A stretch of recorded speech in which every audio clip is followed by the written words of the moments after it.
antara langkah untuk teman-teman guru honorer yang termasuk dalam kategori pelamar prioritas 1, kemudian pelamar prioritas kedua, prioritas ketiga, dan juga pelamar umum. Baiklah sobat semuanya, tentunya untuk di status info GTK teman-teman guru honorer yang ada di seluruh Indonesia saat ini semua sudah mengalami pemutihan ya. Yang awalnya di sini entah itu lolos P3K, kemudian juga tercatat lulus passing grade maupun juga tercatat dalam database, ini semuanya berubah menjadi status verbal selesai, dan di sini ada tombol perbaikan hasil validasi. Nah sobat semuanya, kita harus bisa cermat untuk menghadapi situasi yang ada di info GTK ini. Nah kira-kira langkah guru honorer melihat kondisi verbal ijazah di info GTK yang semuanya berubah menjadi verbal selesai, dan juga untuk kolom keterangan hilang ini bagaimana. Tentunya atas hilangnya dari semua keterangan pada status verbal ini adalah ada kaitannya dengan proses integrasi sistem data dengan SSCASN dan juga Dapodik, teman-teman. Berikutnya di sini kita harus memahami kira-kira untuk teman-teman pelamar prioritas 1, 2, 3 itu seperti apa, dan juga untuk pelamar umum. Inilah terutama ini nanti erat kaitannya antara peluang besar untuk kita bisa lulus seleksi P3K Kru 2022 dan juga bisa menimbulkan kesalahan fatal ya jika kita salah ambil tindakan.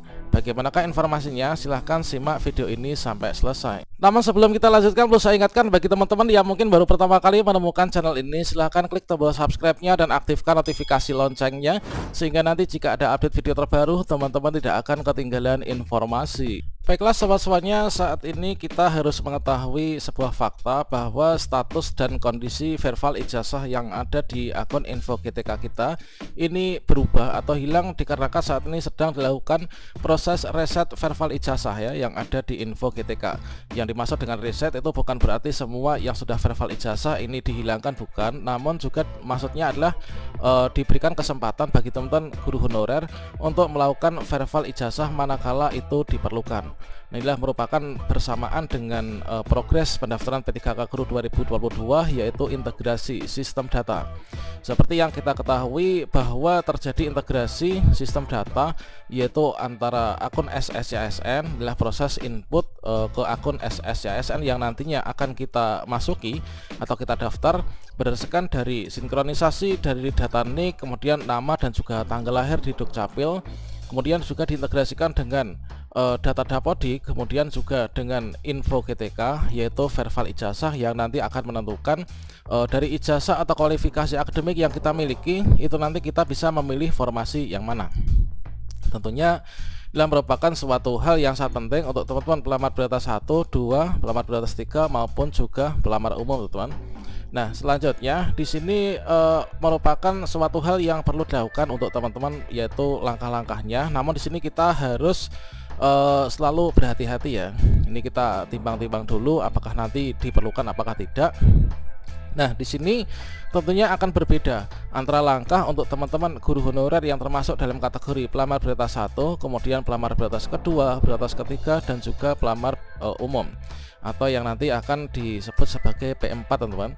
Nah, selanjutnya yang pertama untuk teman-teman langkah pelamar prioritas 1 itu kira-kira bagaimana menghadapi situasi yang seperti ini. Nah, pelamar prioritas 1 yang awalnya dulu di sini dinyatakan lulus P3K itu terus berubah menjadi tercatat sebagai peserta yang lulus passing grade. Kemudian saat ini berubah lagi yaitu untuk kondisi verbalnya yang awalnya dikunci dan lulus passing grade ini hilang ya, berubah menjadi yaitu verbal selesai. Kemudian ada tombol perbaikan verbal atau perbaikan hasil validasi. Ini dimaksudkan yaitu untuk jika teman-teman itu ingin mengganti ijazahnya itu nanti bisa dilakukan. Namun di sini sangat direkomendasikan tidak usah dilakukan dikarenakan untuk pelamar prioritas 1 ini nanti kita tinggal menunggu penempatan saja ya. Dikarenakan nanti langsung di sini pada tanggal 25 Oktober 2022 ini termasuk untuk teman-teman ini pengumuman mendapatkan penempatan ya bagi pelamar prioritas yang pertama, teman-teman. Sehingga dari sistem integrasi data yang dilakukan saat ini tentunya teman-teman P1 pun juga terdampak ya pada info GTK-nya. Nah, di sini untuk teman-teman untuk seleksi administrasi manakala diperlukan untuk yang P1 itulah nanti menggunakan seleksi administrasi dari tahun 2021 kemarin. Jadi untuk P1 ini tidak perlu melakukan apa-apa ya, dikarenakan data sudah masuk antara kelulusan dengan SIM PG P3K yang terkoneksi dengan informasi dari Kemenpan RB. Nah, selanjutnya untuk langkah pelamar prioritas kedua, 3 dan umum inilah merupakan yang teman-teman perlu dilakukan manakala perlu dilakukan. Seperti yang kita ketahui juga bahwa dalam Permenpan RB nomor 20 tahun 2022 di sana bagi teman-teman untuk yang sudah memiliki akun itu bisa melakukan pemutakhiran data ya. Jika teman-teman entah itu P2, P3 maupun pelamar umum yang sudah memiliki akun, ini diperbolehkan untuk melakukan pemutakhiran data jika diperlukan.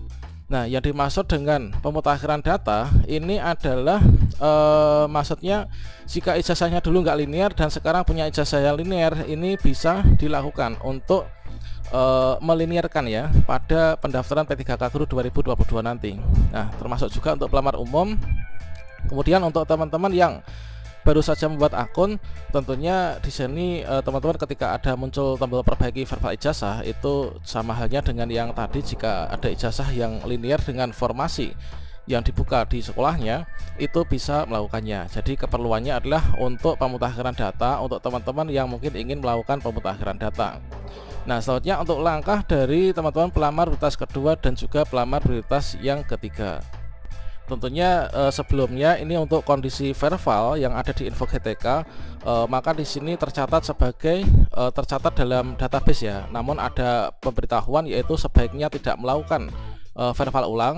Ini adalah ini sudah disarankan dari info GTK dikarenakan ijazahnya mungkin saja ini sudah sesuai ya dengan formasi yang dibuka di sekolahnya atau di instansinya.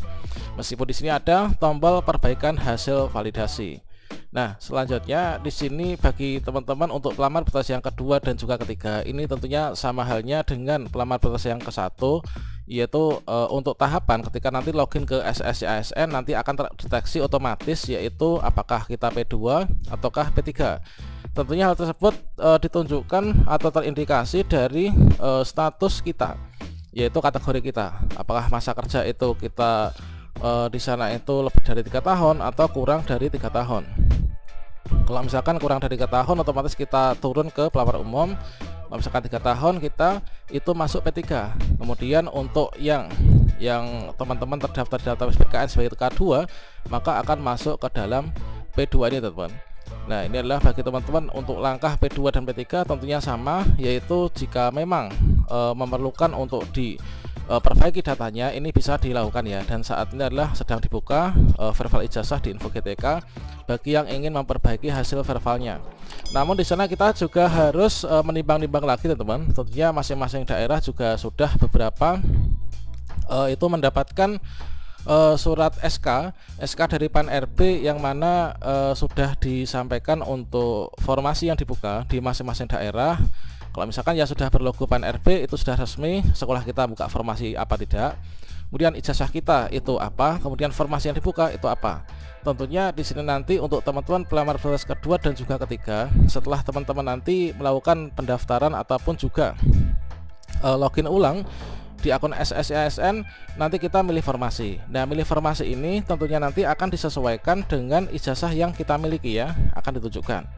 Nah, selanjutnya nanti kita lanjut untuk seleksi kompetensi jika kita lulus seleksi administrasi. Nah, seleksi kompetensinya ini teman-teman, salah satu penilaiannya untuk seleksi kompetensi ini adalah yaitu penilaian ijazah ya.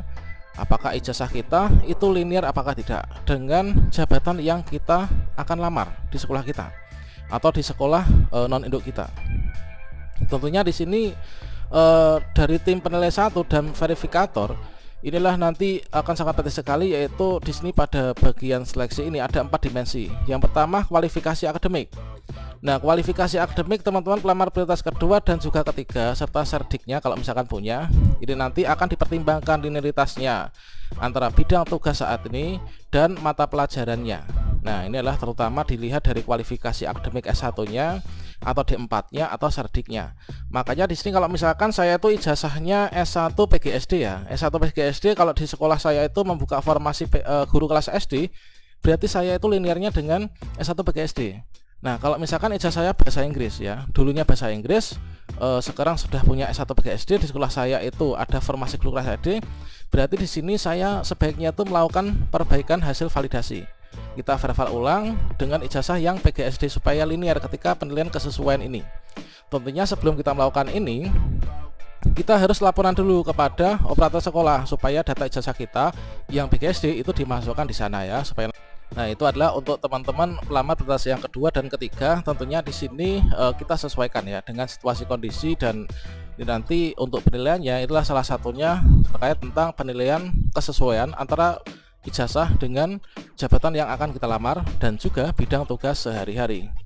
Nah, selanjutnya di sini kita perlu mengetahui juga bahwa untuk pelamar berprestasi kedua dan juga ketiga yang verifikasi kesesuaian, ini nanti juga ada yang lulus, ada yang nggak lulus ya. Jadi akan diambil nilai yang paling tinggi. Jadi nilai yang paling tinggi ini nanti skornya paling tinggi ini yang akan mengisi formasi. Nah, seperti halnya yang seperti ini teman. Misalkan di sebuah instansi di sini ada 4 ya, ada 4. Kemudian formasi yang ada ini hanya 2 di sekolah A dan B. Jika peserta C dari sekolah C dan D ini lebih tinggi nilainya dari yang A dan B, maka mereka nggak bisa menggeser A dan B. Akan tapi formasinya lah yang akan diambil. Jadi seperti ini. Jadi terkait tentang linearitas ijazah ini tentunya menjadi salah satu komponen penilaian yang sangat esensial ya untuk teman-teman guru honorer ketika mengikuti seleksi, verifikasi dan juga kesesuaian ini. Nah, selanjutnya untuk langkah pelamar umum itu kira-kira bagaimana? Sama halnya dengan untuk pelamar-pelamar lain, yaitu terjadi integrasi antara sistem data di Dapodik, antara sistem data yang ada di Dapodik dengan SIM BGP3K, kemudian juga dengan Dukcapil serta dengan Info GTK. Sehingga di sini bagi teman-teman pelamar umum pun ini kita harus memahami bahwa nanti untuk pelamar umum itu yang terdiri dari guru sekolah negeri masa kerja kurang dari 3 tahun, lulusan PPG, dan guru sekolah swasta baik itu yang sudah punya akun maupun belum. Kalau misalkan yang sudah punya akun, kondisi verbal di ijazah itu sudah seperti itu, maka jika memang kita timbang-timbang itu kita punya ijazah yang lebih linear, ini kita bisa lakukan untuk perbaikan verbal ya. Nah, selanjutnya di sini untuk alur seleksi yang pelamar umum itu adalah sama halnya dengan di tahun 2021 kemarin. Mana di sini teman-teman perlu mengikuti CAT UNBK ya, yaitu seleksinya dengan metode komputer CAT UNBK. Yang mana di sini nanti untuk hasil verbal yang sudah kita verifikasi dan validasi di Info GTK itu nanti akan menentukan pemilihan formasi ya. Jadi untuk pemilihan formasi itu didasarkan pada ijazah atau serdik yang kita miliki dan itu sudah tervalidasi. Nah, selain itu juga teman-teman nanti selain untuk keperluan pemilihan formasi ini tentunya nanti disesuaikan dengan bidang jabatan yang akan dilamar serta serdik yang dimiliki. Kalau misalkan punya, maka teman-teman nanti jika memang ini nanti bisa disesuaikan seperti ini, maka peluangnya bisa lebih besar ya untuk bisa lulus karena penentuan untuk pemilihan formasi verbal ijazah tersebut sebagai dasarnya. Selanjutnya di sini nanti teman-teman mengerjakan kompetensi teknis, manajerial, sosiokultural, wawancara dengan bobot dan waktu pengerjaan. Ini adalah yang seperti ini teman-teman. Oke, demikian, semoga bermanfaat. Wassalamualaikum warahmatullahi wabarakatuh.